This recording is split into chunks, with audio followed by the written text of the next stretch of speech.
دوستای عزیزم، میرسیم به تلفظ حروف الفبا در زبان آلمانی. لطفاً بعد از من تکرار بکنید و تمرین بکنید تا توی ذهنتون بمونه. آ آ آ بی بی سی سی. دوستان با س شروع نکنید، با ت شروع بکنید و بگید سی سی.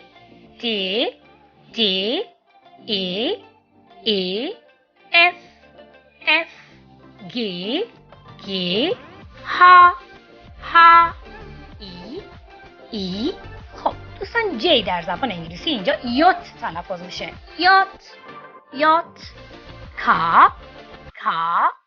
ال ال. دوستان ال اینجا ال ال تلفظ میشه. ام ام ان ان. او او پی پی. کو کو. دقت بکنید کیو در زبان انگلیسی اینجا کو تلفظ میشه. کو. ار ار ار. دوستان دقت بکنید جی حتما توی ذهنتون داشته باشین که جی در زبان انگلیسی اینجا یوت تلفظ میشه. هرگز فراموش نکنید. و به کو هم دقت بکنید، کیو و کو رو اشتباه نگیرید.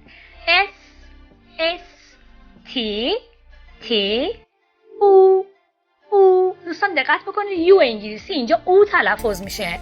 او او. فاو فاو یعنی همون وی انگلیسی اینجا فاو تلفظ میشه. فاو. و دبلیو انگلیسی اینجا وی تلفظ میشه. وی وی. اکس اکس اکس. اپسیلون اپسیلون اپسیلون. دوستان اپسیلون همون ایگرگ فرانسوی هست و همون وای انگلیسی که اینجا اپسیلون هست و تت تت. A B C D E F G H I J K L M N O P Q R S T U V W X Y und Z. A B C D E F G H I J K L M N O P Q R S T U V W X Y und Z.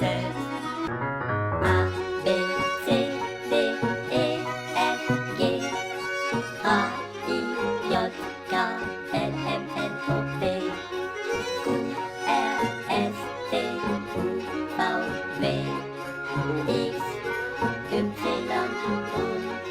Z. A B C D E F G